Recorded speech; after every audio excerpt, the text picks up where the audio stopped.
Would you guys agree that there's a difference between knowing about someone and knowing someone? Would you guys agree with that? There's a difference between knowing about someone and knowing someone. So I was at this party once, and I was sitting around, and I was, talking to some guys, and one of the guys said to me, he said, when I heard that you were a pastor, I was expecting something different.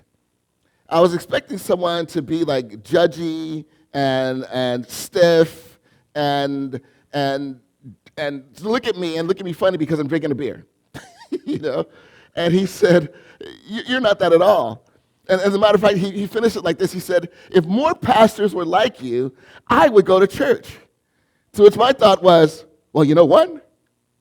Let's start there, But the reality is, there's a big difference between knowing someone and knowing about someone. Which brings me to the question, and you can see this right on the screen, and that is, do you know about Jesus or do you know Jesus? Do you know about Jesus or do you know Jesus? And the reason why I ask that question is because here's the reality. I think one of the greatest challenges of Christianity in America today is I think tons of people know about Jesus, but sometimes their actions, sometimes their declarations, sometimes their thoughts, sometimes their judgmentalism, sometimes their hypocrisy. As we look at all of those other elements, we say that, wow, there's someone who knows about Jesus, but I question whether or not they really know Jesus, just based on the way that they treat me and the kind of relationship that I possibly could have with them. And so with that in mind, what I wanted to do is we're starting a brand new series this morning.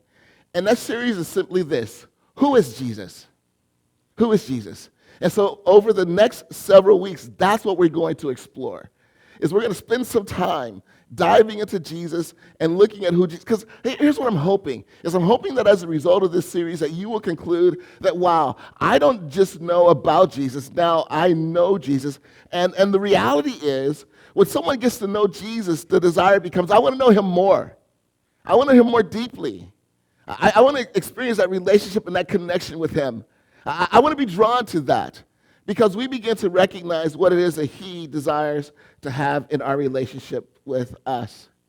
But I can tell you, for many of us, when we think about the idea of knowing Jesus, especially if we look at our regrets, our shames, we look at our struggles, we look at our wrestles, for many of us, there's a word that comes to mind that describes what it is like for us to know Jesus, and that word can be seen right on the screen.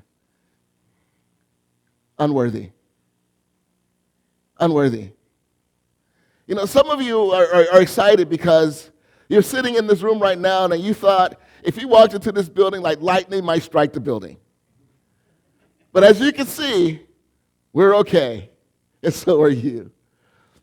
But again, what we do, I think that there's this feeling that we get, that we have, that when it comes to Jesus, we look at our faults, we look at our failures, we look at our mistakes, we look at our regrets, we look at all those elements. And I don't know about you, but one of the things I've always wrestled with, and I've come to being more settled in my relationship with God as I'm beginning to explore different aspects of my relationship with him. But one of the things I always wrestle with is Jesus, I know that you love me, but do I deserve to be loved? Jesus, I know that you care about me, but do I deserve to be cared about? Am I really worthy of you? And sometimes for you, it might play out like this. Like you make a commitment to Jesus, and you're excited about following Jesus, but then sometimes those old habits kick in. Those old thoughts kick in. Somebody cuts you off on the freeway, and all of a sudden, the old finger kicks up. There's an element, and you promise yourself, like, I'm going to control my anger, I'm going to control my words, and then flim-flam comes out of your mouth, and you're thinking, did I really make a commitment to Jesus? Am I really connected with him? Because sometimes those things kick back up in our lives that makes us feel unworthy. It makes us feel ashamed. So here's what I wanted to explore this morning. Since it's Easter Sunday, right? Easter Sunday. So what I wanted to explore this morning is this question. why was Jesus crucified? Why was he crucified? Now, I know that there's a church answer, right, that we give out, and we'll jump into some of that as well. But there are two things, or two instances that we see that happen on the cross, or on the way to the cross, that I think really give us a picture. And one of them, I don't know if we've really explored, but we're going to explore it today. Because there's this song and that I heard, and it was a song that actually kind of inspired this message. And it was a song called Questions. And basically, here's this guy, and he's pouring out his heart, and he's saying, God, I have some questions. And he begins to just kind of walk through, like, he's like, God, I've messed up so much in my life. And then he also begins to ask questions like, why did my father abandon me? Why did my sister have to die? Why did I have to go through all of these other elements? And he's also alluding to the fact that, God, I struggle because of all these other things that have happened in my life, things I've had to wrestle with, things I've had to deal with, things that have impacted me. And as a result, God, I know that you love me, but at the end of the day, you know what's going to happen? I'm going to mess things up. That's the declaration that he makes in the song. I'm going to mess things up. And so if that's you, because I don't know about you, but as I listened to the song, it was a song that came on. One day I was working on my sermon, and a song came on. And sometimes if you listen to Spotify will throw in like suggested songs, right? So it's playing in my background because I love to have music on while I'm working on my sermon. So I'm working on my sermon, and this song came on, and literally I stopped and just listened to the words. And then I went back, and I played the song again. And then I played it again because it resonated with me so much.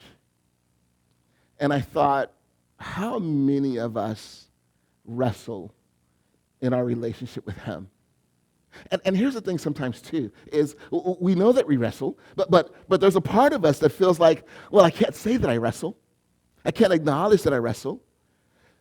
Because there's that aspect, right? If I acknowledge that I wrestle, if I acknowledge that I struggle, then do I really know him the way that I want others to think that I know him? And so in the meantime, what happens is inside of us, there is this quagmire that is going on. There is this wrestle. There's this element that's going on. There's this struggle that's going on inside of us. And so I really do hope that if that is you this morning, that this morning will be a morning that would speak to you. So in Luke chapter 23, verse 33, it says, when they came to a place called the Skull, they nailed him to the cross. And the criminals were also crucified, one on his right and one on his left. But I kind of jumped ahead of where I want to be at this moment. Let me ask you this question. We live in a society now where one thing that you say, let's say you have a conversation with someone and it just happens to be caught on tape or somebody's phone or something like that, and then all of a sudden it appears on social media, and then there's that fear, like what if, and typically sometimes what happens, I don't know what I just said, but typically sometimes, that's what I meant to say, but what happens is, like, you make a statement and people will take that one part of your statement and that's what they'll post. And it completely takes your statement out of context.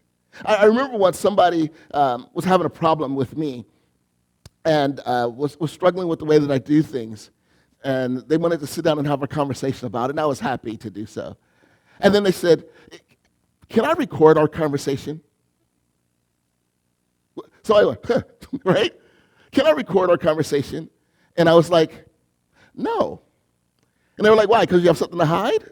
And I said, no, because you have something to manipulate, right? Because I can see it now. We have this conversation. It's a great conversation. I pour my heart out. We go back and forth. They're asking their questions. I'm responding to their questions. And then what happens is, next thing you know, there's me on Instagram, and boom, let's cancel Ken. Let's cancel Ken. So imagine you're Jesus. And you have been arrested unjustly. And now they take you to this place where they are beginning to try you. And they begin to actually bring people forward that are actually false witnesses against you, people that will make up lies about you. Matter of fact, here's how it is described in Matthew. Matthew chapter 26, verses 59 through 61. It says, inside, this is when Jesus is being tried. Actually, this trial that Jesus is having is an unjust and actually an illegal trial. But that's what they're doing. So inside, the leading priests and the entire high council were trying to find witnesses to do what? To lie about Jesus so they could put him to death.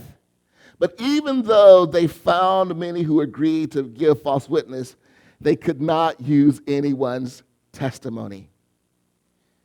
And then verse 61, who declared, finally 2 men came forward who declared, this man said, I am going to destroy the temple of God and rebuild it in 3 days. So basically what happens is they take one point that Jesus made and completely take it out of context. And once they take it out of context, they're like, oh, now we got him. Now we got him. Now we got him. And the result of that is Matthew chapter 26, verses 67 through 68. It says, then they began to spit in Jesus' face and beat him with their fists. And some slapped him, jeering, prophesy to us, you Messiah. Who hit you this time? Who hit you this time? So again, so imagine you're in this place where you have an illegal trial. It's unjust. People lie about you. Then they take a snippet of what you say. They take it out of context, and they use that as reason to come against you. They use that as reason to attack you. They use that as reason to put you to death. So put yourself in Jesus' shoes, because this is what's going on at this point.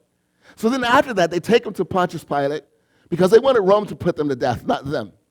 So they take him to Pontius Pilate. Pontius Pilate has a conversation with them. Pontius Pilate realizes, oh, this man's innocent. He hasn't done anything wrong. Hasn't done anything wrong. But they're pushing forward for Jesus' death. So Pontius Pilate does something that he does on a yearly basis around Passover time. And that's where we pick up. And so it says in Matthew chapter 27, verses 15 through 18, now it was the governor's custom each year during the Passover celebration to release one prisoner to the crowd, and anyone they wanted. This year, there was a notorious prisoner, a man named Barabbas. As the crowd gathered before Pilate's house that morning, he asked them, which one do you want me to release to you, Barabbas or Jesus, who is called the Messiah? He knew very well that the religious leaders had arrested Jesus out of envy. In other words, they had no reason to arrest Jesus. He knew it. And so I'm assuming that what happens is he's parading 2 people in front of the crowd. One, which is Jesus, it is obvious that he's innocent. It's obvious that he's innocent. But the other one, it says, is a notorious notorious prisoner. Notorious prisoner. You know, there are times when people go to prison, and you're like, you shouldn't have gone. Like, that penalty was too much. You're actually innocent.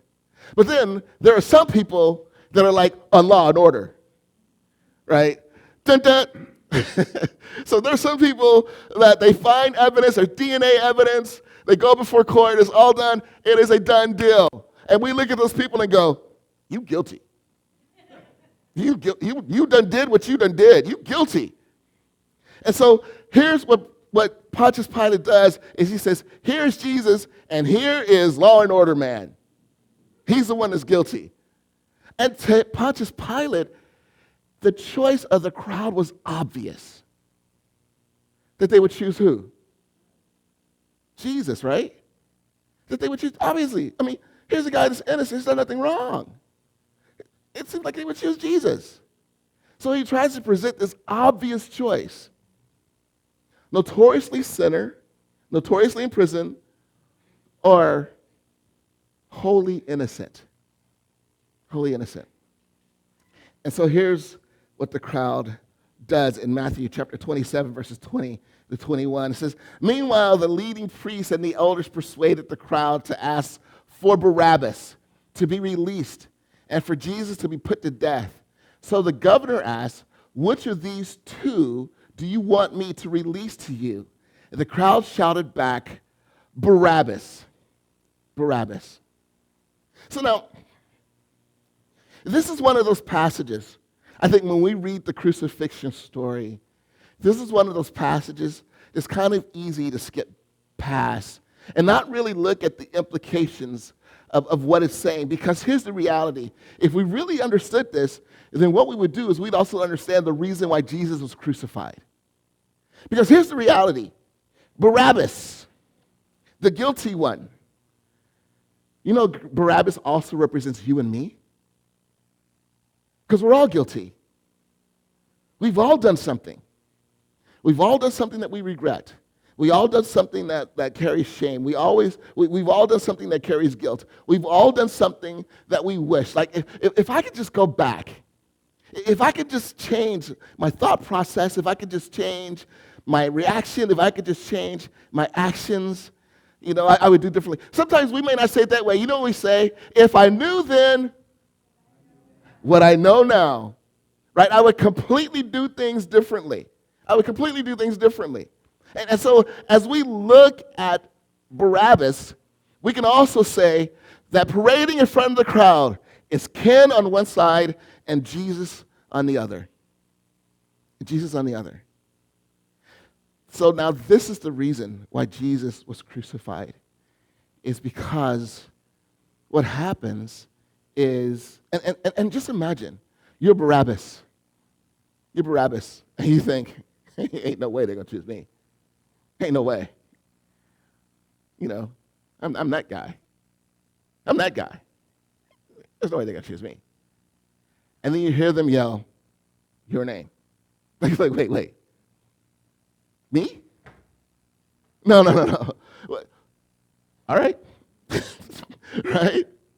Because you would think it would be your name that they would call, but it would be Jesus' name that they would call to set free, but they called your name. And in this moment, we get the first insight of why Jesus was crucified. He was crucified so that we would be released, that we would be set free.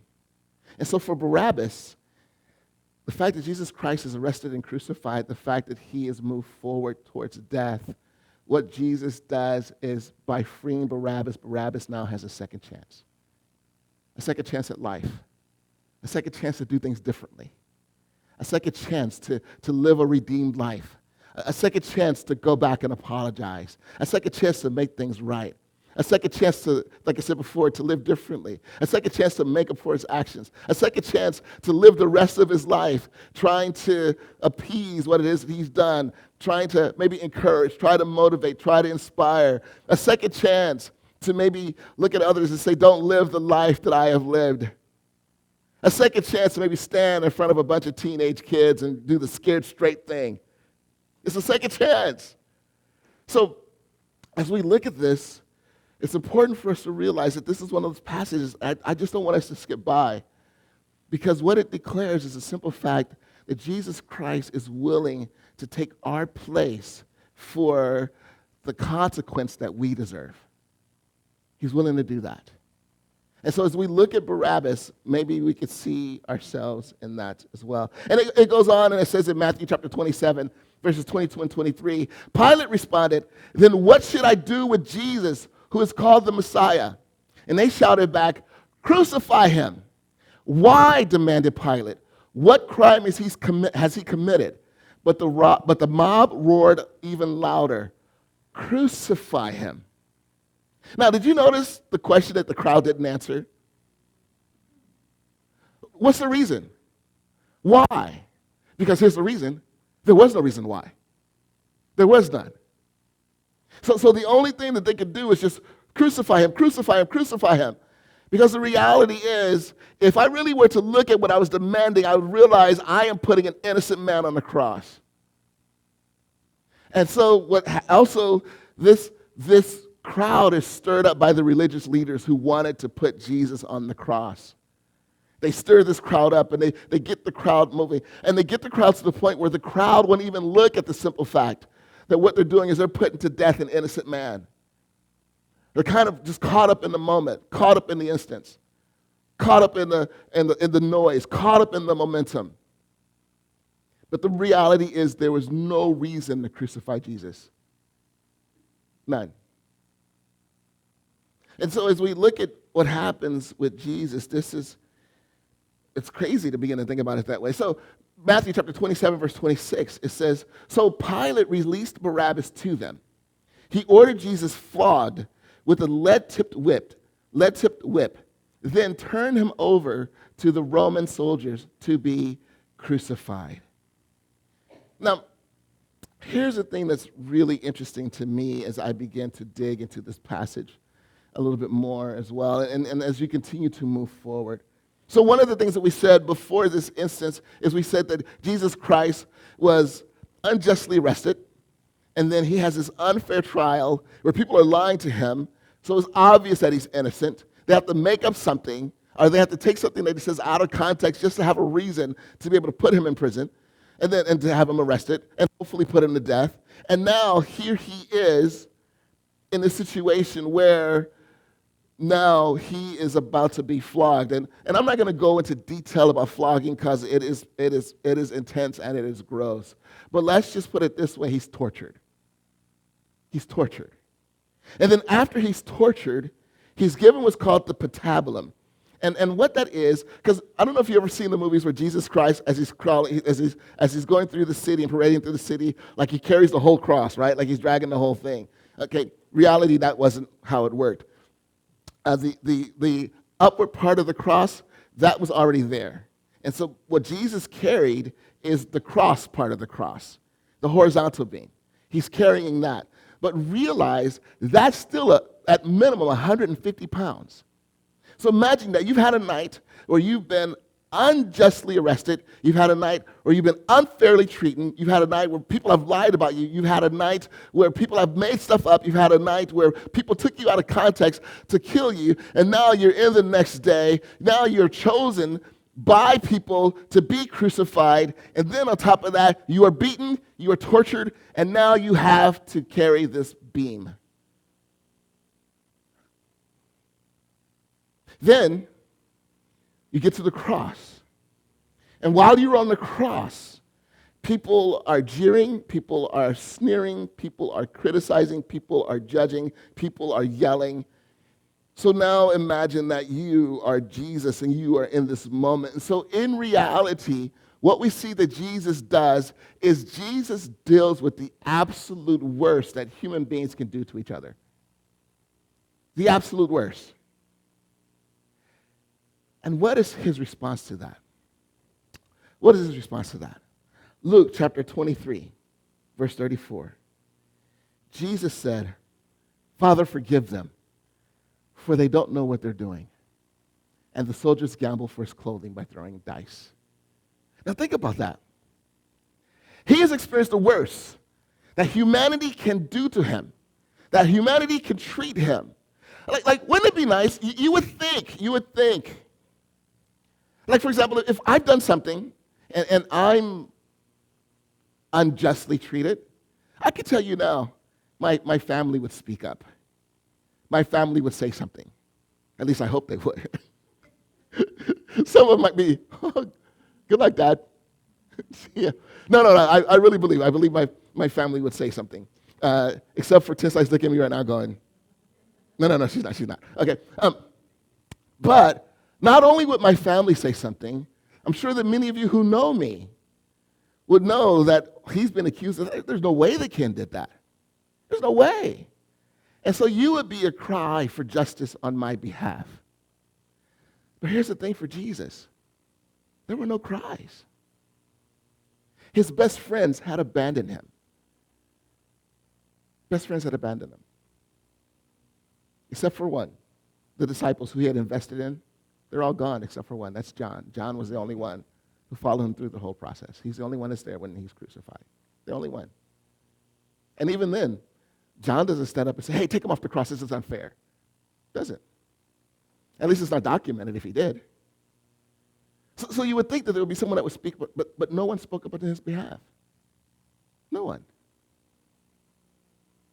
And so I can tell you now, if I were in prison, falsely accused, and my family didn't speak up on my behalf, I'd be a little bit irritated. I'd be. I don't know if I'd take their calls. I might be a little angry. But Jesus looks at the crowd and says, Father, forgive them. And I also think that statement extends to those who abandoned him. I think that statement also extends to those who didn't speak up on his behalf.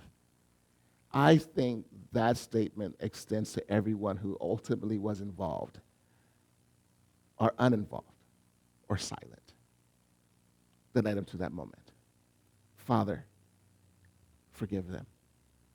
And I say all that to say this, that this is the other reason why Jesus Christ is crucified, is Jesus Christ has experienced your worst.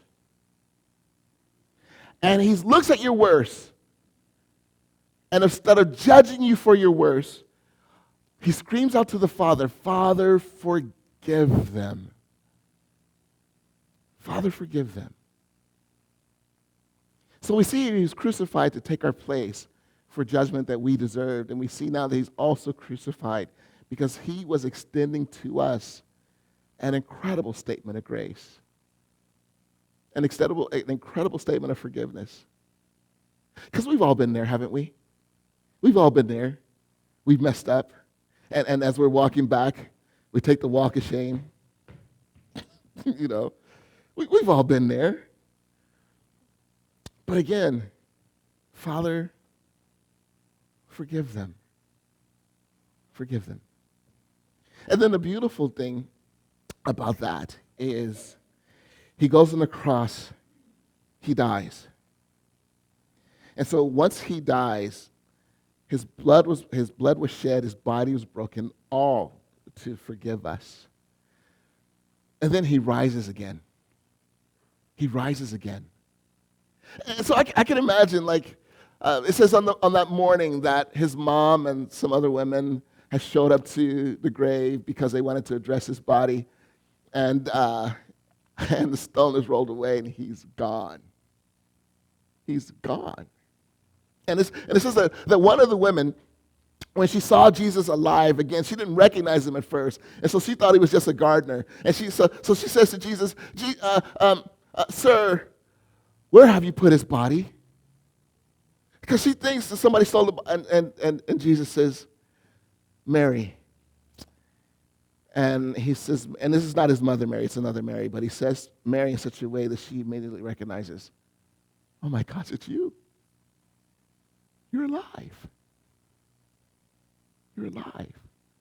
And see, here's the beauty of that is when we look at the cross declares us to be forgiven. The cross declares us to be whole. The cross declares us to be clean. But here's the thing, though. If Jesus' death would have stopped at the cross, then all of us would have a reason to feel guilty.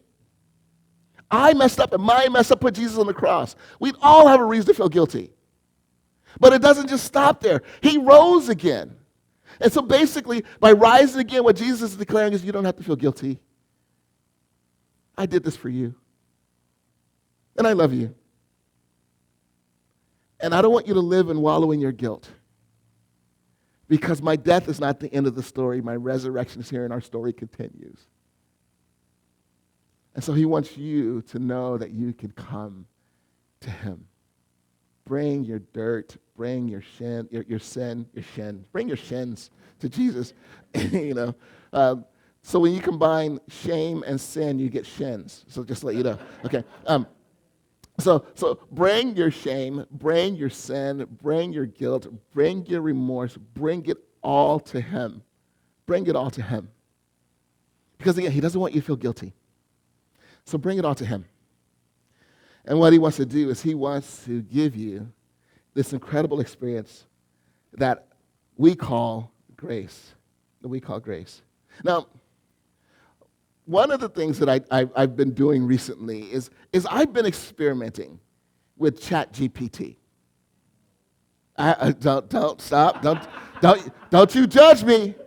Okay, now let me make this really clear. This sermon was not written on ChatGPT. I was wondering, you might be, well, that explains why it's so good. No. So this sermon was not written on ChatGPT, but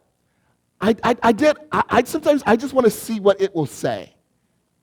And so I put a question and I typed it in the ChatGPT and I said, what is grace? And ChatGPT gave me this answer and I thought, oh, that is so much better than what I could even come up with. So here's what ChatGPT says grace is. You can see it right on the screen. The grace of Jesus is radical, relentless, and deeply personal. It's not just kindness, it's undeserved love poured out freely, even and especially when we least deserve it. Isn't that good? I mean, I wish I could claim, oh yeah, I was dabbling one night and I was looking at my dictionaries and my commentaries and I was looking at the Greek word for grace and I was able to, no. ChatGPT gave me, and I thought, oh my goodness, that is so good. And then it went on and it gave 4 benefits of grace. It said grace is unconditional. It's unconditional. So it's important for us to realize this. It's unconditional. So when you look at the idea of being unconditional, that means it takes unworthy off the table. Whatever it is in your life that makes you feel unworthy, the unconditional grace of God is taking that unworthiness off the table. And he's saying, look, just come. Just come to me. Just come as you are. Bring your brokenness, bring your sin, bring your shame, bring your regret, bring it to me because I want to extend my love to you unconditionally. And then it also said this about grace. It said that it is sacrificial. And the reality is just that. When Jesus Christ went to the cross, he knew that a penalty had to be paid. And the penalty was either I pay the penalty for what it is that I've done over the course of my entire lifetime. So that means that he pays the penalty for what I did, what I have done, what I am doing, and what I will do. Because again, like I said before, my kids will tell you that I'm still a work in progress. My wife will tell you I'm still a work in progress. God's got some work to do. But as we look at this, he knows that. And yet he was willing to sacrifice for us. It's sacrificial. That's why it's a love that's poured out that we don't even, because it's sacrificial. And then it goes on and it says this as well. It says that it's restorative. It's restorative. So the reason why God gave you his grace is more than just letting you off the hook. Although that would be enough, right? Like, God, I've messed up. Okay, you're off the hook. Whew, thank you, Jesus. But it's not just that. He gives us this grace because he wants to renew you, rebuild you, strengthen you, heal you. That God has a dream for you, and he wants to see that dream become reality. And it can become reality in your life. Why? Because here's the truth, and I've been talking about this all year, and I'm going to be talking about it for as long as I'm a pastor, and that is simply this, that he has already done it. He's already done it.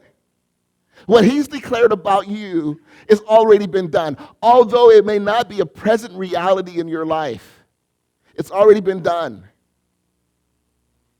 For those of you that are angry, he sees you as patient. For those of you that struggle with lust, he sees you as self-control. For those of you that struggle with lying, he sees you as truthful. I mean, we could just go down a list of things that we wrestle with and struggle with, and to realize that he sees you as the exact opposite of that. And so then what he does is says, look, this is how I see you, and I know that you're here, but this is how I see you. This is how I declare you to be. And so in my grace, I'm going to continue to work and work and work and work in you for that to become reality in your life.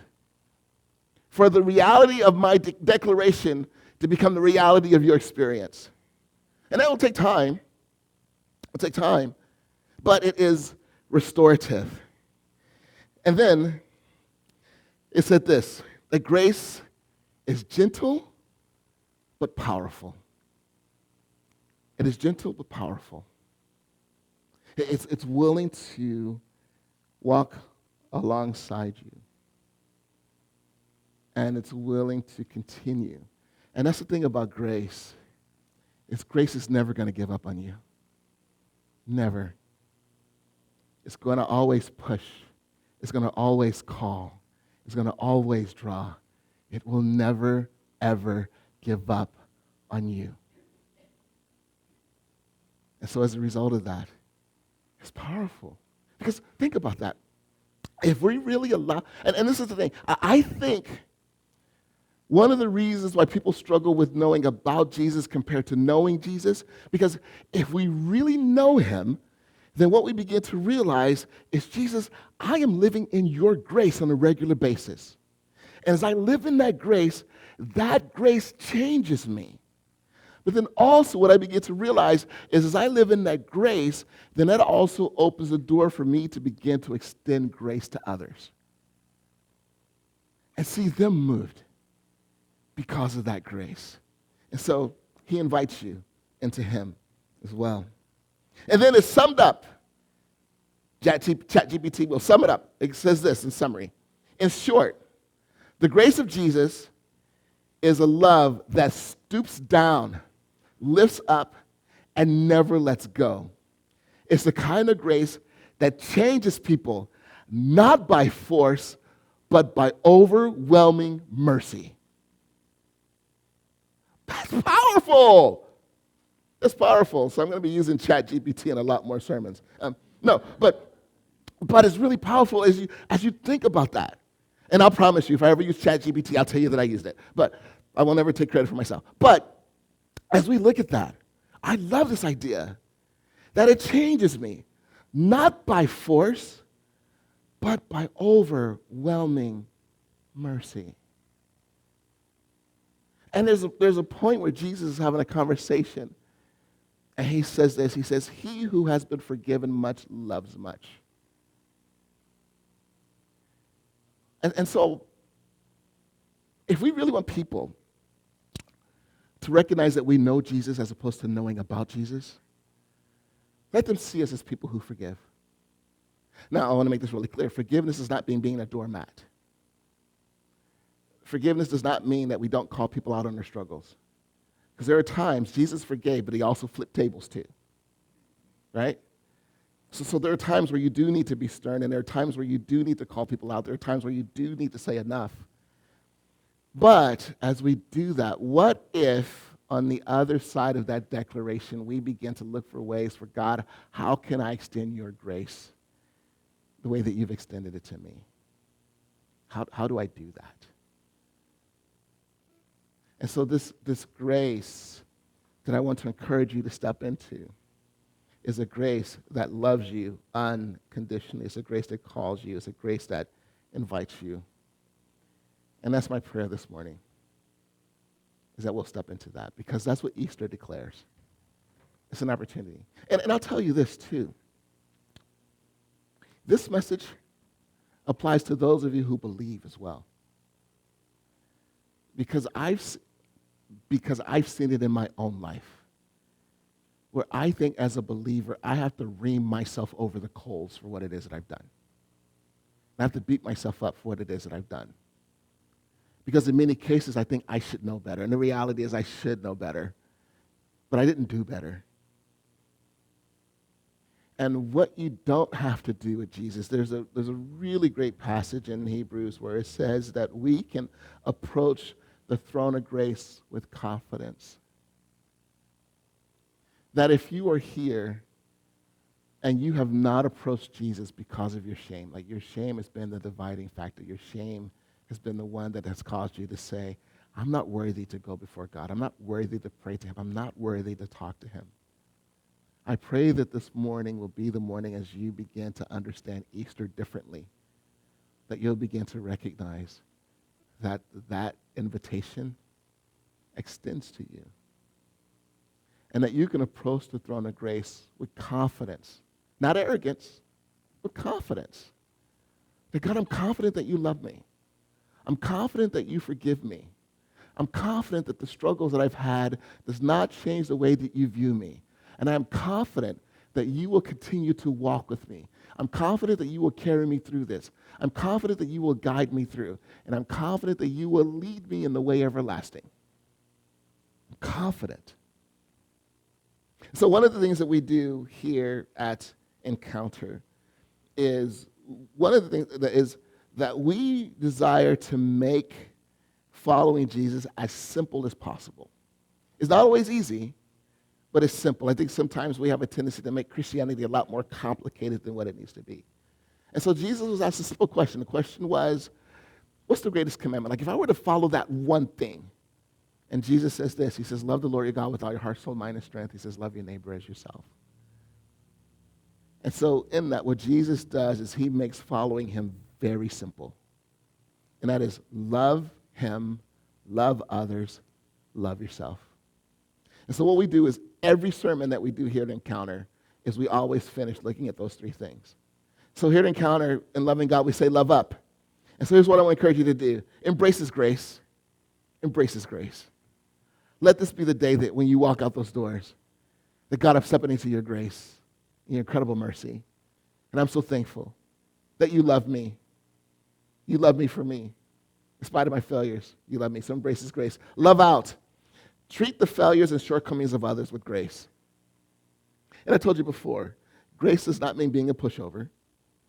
But what grace does mean is in those moments where you call people out, that you also look for ways, how can I make this restorative? How can we do that? And then love in. Bring your failures and faults to Jesus. Bring them to him. Because I'll tell you, for many of you in this room, God may have forgiven you, but you have not forgiven yourself. So my prayer is, as you bring your faults and your failures to Jesus, that you'll begin to recognize, I need to extend to myself the same forgiveness that Jesus has extended to me. So this is why Jesus was crucified. Jesus, I